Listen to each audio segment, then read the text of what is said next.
आपने कभी नोटिस किया है?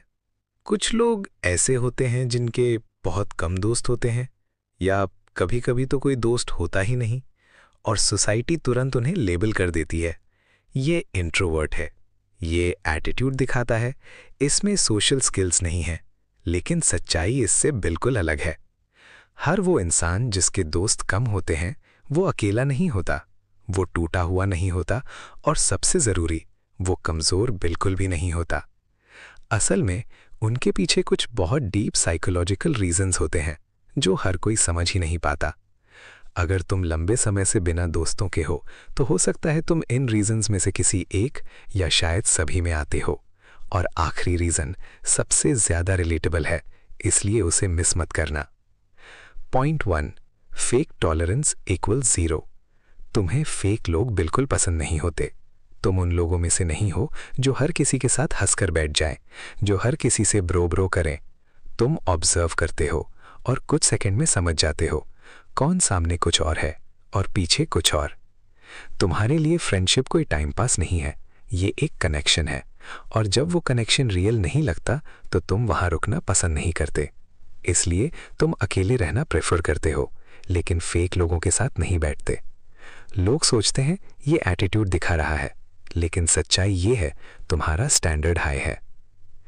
पॉइंट 2, सोशल एनर्जी लिमिटेड होती है। हर इंसान की सोशल बैटरी होती है, लेकिन तुम्हारी बैटरी थोड़ी अलग है।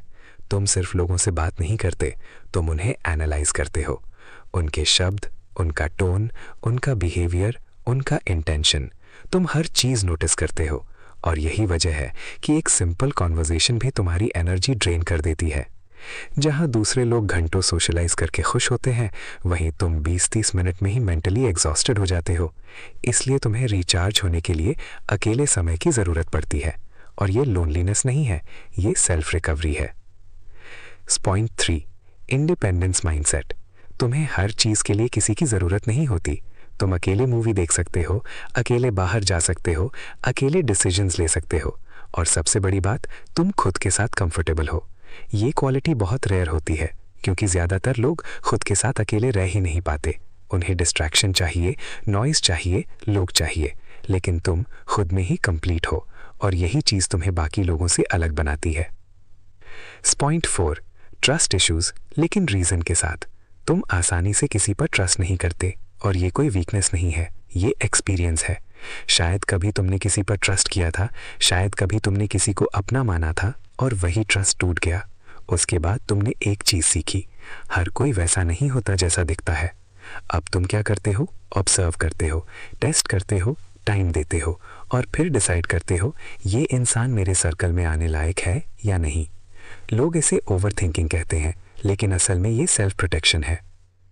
पॉइंट 5, डीप थिंकर सिंड्रोम, सबसे ज़्यादा रिलेटेबल। अब आता है सबसे इंपॉर्टेंट पॉइंट। तुम ओवर थिंक नहीं करते, तुम डीप थिंक करते हो। तुम्हारा दिमाग सरफेस लेवल पर नहीं चलता, तुम हर चीज़ को गहराई से समझते हो। लोग ऐसा क्यों बोलते हैं, वो ऐसा बिहेव क्यों करते हैं, सिचुएशन के पीछे क्या हिडन मीनिंग है। और इसी वजह से तुम हर किसी से कनेक्ट नहीं कर पाते, क्योंकि ज़्यादातर लोग सरफेस लेवल पर जीते हैं। स्मॉल टॉक, रैंडम बातें, फेक हंसी, ये सब तुम्हें एग्जॉस्ट करता है। तुम्हें डीप कॉन्वर्सेशंस पसंद है, रियल बातें, मीनिंगफुल डिस्कशंस, लेकिन ऐसे लोग बहुत कम मिलते हैं, और इसलिए तुम अकेले रह जाते हो। अब असली सच्चाई सुनो।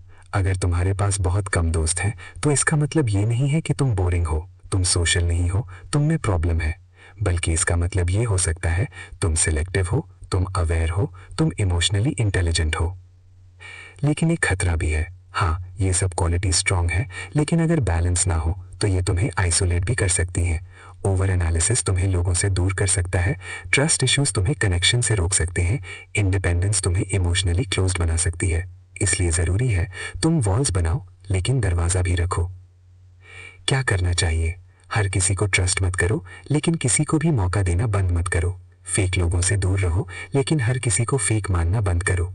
अकेले रहना सीखो, लेकिन हमेशा अकेले रहना मत चुनो। स्मॉल ग्रोथ क्या है? रियल ग्रोथ ये नहीं है कि तुम्हें किसी की ज़रूरत ही ना पड़े। रियल ग्रोथ ये है कि तुम्हें ज़रूरत हो और तुम एक्सेप्ट कर सको। अगर तुम्हारे पास कम दोस्त हैं तो इसका मतलब ये नहीं कि तुम अकेले हो, इसका मतलब ये है कि तुम हर किसी के लिए नहीं बने और हर कोई तुम्हारे लिए नहीं बना। अब सच सच बताओ, तुम्हारे कितने दोस्त हैं?